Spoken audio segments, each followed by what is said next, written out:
ഗസയിൽ ഇസ്രായേലിന് ചാരസംഘത്തിന് പുതിയ പിൻഗാമിയെ പ്രഖ്യാപിച്ചു. ഗസാൻ അൽ ദുഹൈനി എന്നയാളെയാണ് പിൻഗാമിയായിട്ട് പ്രഖ്യാപിച്ചത്. ഇത് ഇസ്രായേലിൻ്റെ അനുകൂലമായിരിക്കുന്ന ഒരു സംവിധാനമായിട്ടാണ് ഇവർ പ്രവർത്തിക്കുന്നത്. ഗസയിൽ ഹമാസിനെതിരെ നിലപാടെടുക്കുക, അവർക്കെതിരെ യുദ്ധം പ്രഖ്യാപിക്കുക, അവരുമായിട്ട് സംഘർഷത്തിൽ ഏർപ്പെടുക, അവരുടെ രഹസ്യങ്ങൾ ചോർത്തുക, ഇതൊക്കെയാണ് ഇവരുടെ പരിപാടി. കഴിഞ്ഞ ദിവസമാണ് യാസർ അബു ഷബാബ് എന്ന് പറയുന്ന ഇതിൻ്റെ നേതാവ് കൊല്ലപ്പെടുന്ന ഏറ്റുമുട്ടലാണ് കൊല്ലപ്പെട്ടത് എന്നും പറയുന്നു. എന്നാൽ ഹമാസിൻ്റെ ആളുകൾ വെടിവെച്ച് കൊന്നതാണ് എന്നും പറയുന്നു. അതിനുശേഷം പിന്നീട് അവിടെ വലിയ രീതിയിലുള്ള ആഭ്യന്തര വിഷയങ്ങൾ അവർക്കിടയിലുണ്ടായി എന്നാണ് പറയുന്നത്. അപ്പോൾ അതോടുകൂടി ഗസയിൽ പുതിയ രാഷ്ട്രീയ സമവാക്യങ്ങൾ ഉണ്ടാവാൻ സാധ്യതയുണ്ട് എന്നൊക്കെ അതിനോടനുബന്ധിച്ച് ചില പ്രസ്താവനകളൊക്കെ വന്നിരുന്നു. അതോടൊപ്പം തന്നെ ഗസയിൽ നിന്ന് ഹമാസ് പറഞ്ഞിരിക്കുന്ന ഒരു കാര്യം, അബു ഷബാബ് ഗ്രൂപ്പിൽപ്പെട്ട ആളുകൾ ഹമാസിൻ്റെ മുൻപിൽ ആയുധം വെച്ച് കീഴടങ്ങണം, ഇല്ലെങ്കിൽ അവരെ ആക്രമിക്കും, അതല്ലെങ്കിൽ അവരെ അറസ്റ്റ് ചെയ്യും എന്ന തരത്തിലാണ്. ഇതോടുകൂടി ഈ മേഖലയിൽ ഇവരുടെ ഗ്രൂപ്പ് പിളർന്നു. ചിലർ ഒളിവിൽ പോയി, ചിലർ ആയുധം ഉപേക്ഷിച്ചു, ചിലരെ ഹമാസ് അറസ്റ്റ് ചെയ്തു. വെടിവെച്ച് കൊന്ന റിപ്പോർട്ടുകളും ഇതിനോടനുബന്ധിച്ച് ഉണ്ടാവാൻ സാധ്യതയുണ്ട് എന്നും വിലയിരുത്തുന്നു. അപ്പോൾ ഒളിവിൽ പോയവർക്ക് വേണ്ടിയിട്ട് ഹമാസ് തെരച്ചിൽ ആരംഭിച്ചു. അപ്പോൾ ഇവിടെ വിഷയം എന്ന് പറയുന്നത്, ഹമാസിൻ്റെ രഹസ്യങ്ങൾ ചോർത്തി ഇസ്രായേലിന് നൽകാതെ അല്ലെങ്കിൽ ഇസ്രായേൽ ലഭിക്കാതെ ഒരിക്കൽ പോലും ഹമാസിനെ കീഴ്പ്പെടുത്താൻ വേണ്ടി സാധിക്കുകയില്ല. അവർ ഒരുപാട് സൈനിക മേധാവികളെ, ഹമാസിൻ്റെ സൈനിക മേധാവികളെ ഇസ്രായേൽ കൊലപ്പെടുത്തിയതെല്ലാം ഇവിടെ നിന്ന് അബു ഷബാബിൻ്റെ വിഭാഗം ഇവർക്ക് നൽകിയിരിക്കുന്ന രഹസ്യ റിപ്പോർട്ടിൻ്റെ അടിസ്ഥാനത്തിലാണ്. ഗസയിലെ ചെറിയൊരു പ്രദേശത്തോട് സൈനിക സംഘമായിട്ടാണ് ഇവർ പ്രവർത്തിക്കുന്നത്. ആ സൈനിക സംഘം ഒളിവിലാണ് നിൽക്കുന്നത്. കണ്ടെത്താൻ സാധിക്കാത്ത വിധം ഒളിപ്പോർ യുദ്ധം നടത്തുന്ന തരത്തിലാണ്. പലപ്പോഴും അവർ യുദ്ധം നടത്താറുള്ളത് ഹമാസിന് നേരെയാണ്. അത് ഇസ്രായേൽ വലിയ ഗുണമുണ്ടാവുമെന്ന് മാത്രമല്ല, ഇസ്രായേൽ ഇവർക്ക് സൈനികമായിട്ടും സാമ്പത്തികമായിട്ടും ഒക്കെ വലിയ രീതിയിലുള്ള ആയുധപരമായിട്ടൊക്കെ വലിയ സഹായം നൽകുന്നു. ആ സഹായത്തിൽ അങ്ങനെ ജീവിച്ചു പോരുന്നവരാണ് എന്ന് ചുരുക്കം. അപ്പോൾ ഇവർക്ക് ഇസ്രായേൽ നൽകിയിരിക്കുന്ന ജോലി എന്ന് പറയുന്നത് ഈ പറയപ്പെട്ട ഹമാസിൻ്റെ രഹസ്യങ്ങൾ ചോർത്തി കൊടുക്കുക എന്നുള്ള കാര്യമാണ്. അപ്പോൾ അബു ഷബാബ് അപ്രതീക്ഷിതമായ രീതിയിൽ വെടിയേറ്റു. രണ്ട് പ്രശ്നങ്ങൾ അവരിപ്പോൾ അഭിമുഖീകരിക്കുന്നുണ്ട്. കാര്യം, ഗസക്കകത്ത് ഇസ്രായേൽ സമ്പൂർണ്ണ സ്വാതന്ത്ര്യത്തോടു കൂടി പ്രവർത്തിച്ചിരുന്ന കാലത്ത് അബു ഷബാബ് വിഭാഗത്തിൻ്റെ സഹായങ്ങൾ വലിയ രീതിയിൽ ഇസ്രായേലിന് ഗുണം ചെയ്തു. ഓരോരോ ഏരിയ ബങ്കറുമായിട്ട് ബന്ധപ്പെട്ട മേഖലയിൽ അവർ ഒളിച്ചിരിക്കുന്ന സ്ഥലത്തെക്കുറിച്ച് കൃത്യമായിരിക്കുന്ന വിവരങ്ങൾ നൽകാൻ സാധിച്ചു എന്നും അതിനാൽ ആ മേഖല കേന്ദ്രീകരിച്ചുകൊണ്ട് വലിയ രീതിയിലുള്ള വൈമാനിക ആക്രമണം നടത്താൻ വേണ്ടിയിട്ട് ഇസ്രായേലിന് സാധിക്കുകയും ഒരുപാട് മരണങ്ങൾ അങ്ങനെ റിപ്പോർട്ട് ചെയ്യുകയും ചെയ്തു. പിന്നീട് രണ്ടാം ഘട്ടത്തിൽ നടന്നിരിക്കുന്ന സംഭവം എന്ന് പറഞ്ഞാൽ, വെടിനിർത്തലുമായിട്ട് ബന്ധപ്പെട്ട വിഷയം ഈജിപ്തിൽ വെച്ച് തീരുമാനമായതോടുകൂടി ഈ മേഖലയിൽ നിന്ന് പൂർണ്ണമായ രീതിയിൽ ഇസ്രായേൽ സൈന്യത്തിന് മാറേണ്ടി വന്നു. അപ്പോൾ അതിർത്തി കേന്ദ്രീകരിച്ചുകൊണ്ട്, മെഡിറ്ററേനിയൻ കടലിൻ്റെ അതിർത്തി കേന്ദ്രീകരിച്ചുകൊണ്ടുള്ള ഒരു യെല്ലോ രേഖ വരച്ചുകൊണ്ട് അവിടേക്ക് ഒതുങ്ങി നിൽക്കേണ്ട ഒരു സ്ഥിതിവിശേഷം ഇസ്രായേൽ സൈന്യത്തിന് വന്നതോടുകൂടി അബു ഷബാബ് വിഭാഗത്തിന് സൈനികമായ രീതിയിലോ ആയുധമായിട്ടോ സഹായിക്കാൻ പറ്റാത്തൊരു സ്ഥിതി വന്നു. ഇവിടെയാണ് ഏറ്റുമുട്ടലുണ്ടാകുന്നത്, വെടിവെപ്പ് നടക്കുകയോ മരണപ്പെടുകയോ ചെയ്തിരിക്കുന്ന കാര്യം. ഇസ്രായേലിനെ സംബന്ധിച്ചിടത്തോളം 3-4 പ്രധാനമായിരിക്കുന്ന വിഷയങ്ങൾ അവർ പോയി മലട്ടുന്നു. അതിലൊന്ന്, ഹമാസിൻ്റെ കയ്യിലേക്ക് ആയുധം എത്തുന്നത് ഏത് മാർഗം ഉപയോഗിച്ചിട്ടാണ് എന്നുള്ളതാണ്. രണ്ടാമത്തത്, എത്തിയ ആയുധങ്ങൾ ഇവരെവിടെയാണ് ഒളിപ്പിച്ച് വെച്ചിരിക്കുന്നത്, ഏത് ബങ്കറിലാണ് എന്നുള്ളത്. മൂന്നാമത്തത്, ബന്ദികളെ താമസിപ്പിച്ചിരിക്കുന്ന ബങ്കറുകൾ എവിടെയാണ് എന്നുള്ളത്. ഇങ്ങനെ 3-4 വളരെ പ്രധാനപ്പെട്ട കാര്യത്തിന് വേണ്ടിയിട്ട് 2 വർഷമായിട്ടും ഇസ്രായേൽ അന്വേഷിച്ചുകൊണ്ടേയിരിക്കുകയാണ്.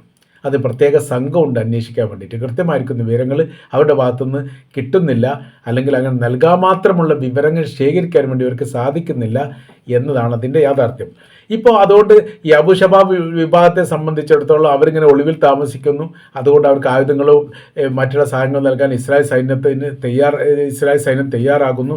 അങ്ങനെ വലിയ വിഷയങ്ങൾ അവിടെ ഉണ്ടായിക്കൊണ്ടിരിക്കുന്നു. അഥവാ റഫേലിൽ നിന്ന് ഗസയിലേക്ക് ഭക്ഷ്യധാന്യങ്ങളുമായിട്ട് എത്തുന്ന ട്രെയിലർ വാഹനങ്ങളെ ലോറി വാഹനങ്ങളെയെല്ലാം ഇവർ പിടിച്ചെടുക്കുന്നു. ബ്ലാക്ക് മെയിൽ ചെയ്തുകൊണ്ട് അവർ ഉദ്ദേശിക്കുന്ന സ്ഥലത്തേക്ക് ഈ വസ്തുക്കൾ എത്തിക്കുന്ന ഗസക്കാർക്ക് കിട്ടുന്നില്ല.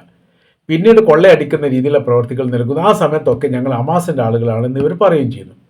അത് പിന്നീട് ഹമാസിന് വലിയ വിഷയമുണ്ടായി. അങ്ങനെയാണ് ഇവരെ തെരഞ്ഞു കണ്ടുപിടിക്കുന്ന രീതി കാര്യങ്ങളിലേക്കൊക്കെ യഥാർത്ഥത്തിൽ പോയത് എന്ന് ചുരുക്കം. ഇസ്രായേലിനെ സംബന്ധിച്ചിടത്തോളം, അമേരിക്കയെ സംബന്ധിച്ചിടത്തോളം ഒക്കെ ഏതൊരു യുദ്ധമുണ്ടായാലും ആ യുദ്ധത്തിൽ അവർ വിജയിക്കുന്നത് ആ രാജ്യത്തിൻ്റെ രഹസ്യങ്ങൾ ചോർത്താൻ വേണ്ടി സാധിക്കുന്നു എന്നതിനാലാണ്. പല യുദ്ധങ്ങളും അങ്ങനെയാണ്. ഏറ്റവും ഒടുവിലത്തെ യുദ്ധം എന്ന് പറഞ്ഞാൽ സദ്ദാം ഹുസൈനുമായിട്ട് ബന്ധപ്പെട്ട യുദ്ധത്തിൽ അവരുടെ സൈനിക കമാൻഡറിൽപ്പെട്ടവരും അവരുടെ മന്ത്രിസഭയിലുള്ള മന്ത്രിമാർ പോലും യഥാർത്ഥത്തിൽ ഇറാഖിൻ്റെ കൈവശത്തിലുള്ള ആയുധങ്ങളെക്കുറിച്ച് കൃത്യമായിരിക്കുന്ന വിവരങ്ങൾ അമേരിക്കയ്ക്ക് നൽകി എന്നുള്ളതാണ്. അങ്ങനെ അവിടെ ബോംബ് സ്ഫോടനം നടത്തി അവർ നശിപ്പിക്കുകയൊക്കെ ചെയ്തു, കുറേ പിടിച്ചെടുത്തൊക്കെ നമ്മൾ വായിച്ചതാണ്. അപ്പോൾ ഇവരുടെ സ്ഥിതി കാര്യങ്ങൾ അങ്ങനെ തന്നെയാണ്, രഹസ്യങ്ങൾ ചോർത്തതല്ല. അതിന് ഓരോരോ മേഖല കേന്ദ്രീകരിച്ചുകൊണ്ട് ഓരോരോ വ്യക്തികളെയോ അല്ലെങ്കിൽ ഒരു സംഘത്തെയോ അവർ നിയമിക്കാറുണ്ട്. അങ്ങനെ നിയമിക്കപ്പെട്ട സംഘമായിരുന്നു അബു ഷബാബ് എന്ന് പറഞ്ഞ വെടിയേറ്റ് മരിച്ചു. അതോടുകൂടി ഗസൽ അൽ ദുഹൈന എന്ന് പറയുന്ന ആളെ രണ്ടാമത് ഇസ്രായേലാണ് നോമിനേറ്റ് ചെയ്തത്. അതും ആ റിപ്പോർട്ടിൻ്റെ അകത്ത് പറയുന്നുണ്ട്, ഇസ്രായേൽ നോമിനേറ്റ് ചെയ്യപ്പെട്ട ഗസൽ അൽ ദുഹൈയ വിശ്വസ്തനാണ്, വലിയ രീതിയിലുള്ള സഹായങ്ങൾ അമേരിക്ക ചെയ്യാൻ വേണ്ടി കരുത്തും ശക്തിയുള്ള ആളാണ്. ഇനി ഭാവിയിൽ ഹമാസുമായിട്ട് ബന്ധപ്പെട്ട വിഷയത്തെക്കുറിച്ച് തങ്ങളിപ്പോൾ വിവരങ്ങൾ നൽകും എന്ന് അദ്ദേഹം പറഞ്ഞിരിക്കുന്നു എന്ന തരത്തിലുള്ള റിപ്പോർട്ടുകളൊക്കെയാണ് പുറത്തു വരുന്നത്. എന്നാൽ ഈ ഗസയുടെ ഏതെങ്കിലും മേഖലയിൽ സർവാധിപത്യമുള്ള ഒരു ഭരണ സംവിധാനമായിട്ടോ ഒരു സായുധ വിഭാഗമായിട്ടോ അബു ഷബാബിൻ്റെ വിഭാഗത്തെ അറിയപ്പെടുന്നൊന്നുമില്ല. അത് ഭരിക്കുന്നത് മുഴുവൻ ഹമാസിൻ്റെ ആളുകൾ തന്നെയാണ്. പിന്നീട് അവിടെ ആഭ്യന്തരമായിരിക്കുന്ന വിഷയങ്ങൾ ഉണ്ടാക്കാൻ വേണ്ടിയിട്ട് ഇത്തരം വിഭാഗം ഇസ്രായേലുമായിട്ട് സഹകരിച്ചുകൊണ്ട് പ്രവർത്തിക്കാറുള്ളത് വർഷങ്ങൾക്ക് മുമ്പേ ഉള്ളതാണ്. അതിൻ്റെ തുടർച്ച എന്ന് മാത്രമാണ് ഈ വിഷയമായിട്ട് ബന്ധപ്പെട്ട് പറയുന്നത്. അപ്പോൾ ഇസ്രായേലിനിപ്പോൾ 2-3 ഉദ്ദേശ ലക്ഷ്യങ്ങൾ ഗസക്കകത്തുണ്ട്. ഒന്ന്, അന്താരാഷ്ട്ര സേനയെ അവിടേക്ക് നിയോഗിക്കുക. ആ നിയോഗിക്കുന്നതിൽ പാകിസ്ഥാൻ്റെ സൈന്യം ഉണ്ടാവുക. മാത്രമല്ല ഇസ്രായേലിൻ്റെയോ അമേരിക്കയുടെ സൈനിക കമാൻഡർമാർ ഇവർക്ക് നേതൃത്വം നൽകുക. അങ്ങനെ അവർക്ക് ആ മേഖല കേന്ദ്രീകരിച്ചുകൊണ്ട് ഒരു നിയന്ത്രണം ഉണ്ടാക്കുന്ന തരത്തിലേക്ക് പോവുക. അപ്പോൾ അന്താരാഷ്ട്ര സേന വന്നു കഴിഞ്ഞാൽ ഓട്ടോമാറ്റിക്കായിട്ട് അവിടെ ഹമാസിൻ്റെ സേന ഇല്ലാതാവണം എന്നുള്ളത് കരാറിൽ പറയുന്ന കാര്യമാണ്. അത് ഹമാസ് അംഗീകരിച്ചതുമാണ്. തങ്ങളുടെ പ്രദേശത്തുള്ള ആളുകൾ ഗസ എന്ന് പറയുന്ന പ്രദേശം ഭരിക്കുന്നതുകൊണ്ട് തങ്ങൾക്ക് വിരോധമില്ല, മറ്റു രാജ്യത്തിൻ്റെ സഹായത്തോടു കൂടി ഇവിടെ ഭരണം നടത്താൻ അനുവദിക്കുകയില്ല എന്ന് ഹമാസ് പറഞ്ഞതോടുകൂടി ഇവരുടെ ഈ തീരുമാനിച്ചിരിക്കുന്ന കാര്യങ്ങളൊന്നും ലക്ഷ്യത്തിലെത്താൻ കഴിയില്ല എന്നിടത്തേക്ക് പോയിക്കൊണ്ടിരിക്കുകയാണ്. അപ്പോൾ ഈ മേഖലയിൽ എന്ത് ചെയ്യണം? ഘട്ടഘട്ടമായ രീതിയിൽ പാലസ്തീനികളെ ഒഴിവാക്കണം. ആ ഒഴിവാക്കുന്നത് പല രീതിയിലും പല ഘട്ടങ്ങളിലും ഇപ്പോഴും നടന്നുകൊണ്ടിരിക്കുന്നു എന്നുള്ളത് യാഥാർത്ഥ്യമാണ്. അപ്പോൾ ഒഴിവാക്കി കഴിഞ്ഞാൽ അവിടേക്ക് പകരം ഈ ഇസ്രായേലിലെ ജൂതന്മാരെ കുടിയേറ്റം നടത്തണം. അവർ സെറ്റിൽമെൻ്റൊക്കെ സ്ഥാപിച്ചുകൊണ്ട് ഗസയുടെ മർമ്മപ്രധാനമായിരിക്കുന്ന മേഖലകളിലെല്ലാം വൻ ജനാവലി എന്ന് ഉദ്ദേശിക്കുന്നത് അവിടുത്തെ ജനങ്ങൾക്ക് തത്തുല്യമായ രീതിയിലോ അല്ലെങ്കിൽ അതിലെ 4-1 ഈ ഫലസ്തീൻ്റെ ഭൂപ്രദേശങ്ങളിൽ ഗസയിലും വെസ്റ്റ് ബാങ്കിലും പ്രത്യേകിച്ച് ഗസയുടെ അകത്ത് ഇസ്രായേലികളെ സ്ഥാപിച്ചു കഴിഞ്ഞാൽ അല്ലെങ്കിൽ അവർക്ക് അതിനുള്ള സൗകര്യ കാര്യങ്ങൾ ഒരുക്കി കഴിഞ്ഞാൽ പിന്നീട് ഇസ്രായേലിനെ സംബന്ധിച്ചിടത്തോളം അവർക്ക് പേടിക്കാനില്ല. കാര്യം ഇവിടെ എന്തെങ്കിലും രഹസ്യ കാര്യങ്ങൾ നടക്കുന്നുണ്ടെങ്കിൽ ഈ പറയപ്പെട്ട പുതിയ വീട് നൽകപ്പെട്ട വിഭാഗങ്ങൾ അപ്പാടെ തന്നെ ഇസ്രായേലിൻ്റെ സൈന്യത്തിന് അത് അറിയിച്ചു കൊടുക്കും, അല്ലെങ്കിൽ ഗവൺമെൻറ് അറിയിച്ചു കൊടുക്കും. അപ്പോൾ നീക്കുപോക്കുകൾ കൃത്യമായ രീതിയിൽ അറിയാൻ വേണ്ടിയിട്ടാണ് ഈ പ്രവൃത്തി ചെയ്തത് എന്നാണ് അനുമാനം. അപ്പോൾ നമ്മൾ പറഞ്ഞു വരുന്ന കാര്യം, അബു ഷബാബിൻ്റെ മരണവുമായിട്ട് ബന്ധപ്പെട്ട് എത്ര സൈനികർ ഉണ്ടെങ്കിലും അത്രയും സൈനികർക്ക് പ്രവർത്തിക്കാൻ പറ്റാത്ത വിധം തങ്ങൾ ഇല്ലാതാക്കുമെന്ന് ഹമാസിന് മുമ്പ് പറഞ്ഞിട്ടുണ്ട്. അപ്പോൾ അതുകൊണ്ട് തന്നെ ഇവർ കീഴടങ്ങണം എന്ന് പറഞ്ഞിട്ട് കീഴടങ്ങില്ല എന്നുള്ള ഏറെക്കുറെ ഉറപ്പ് തന്നെയാണ്.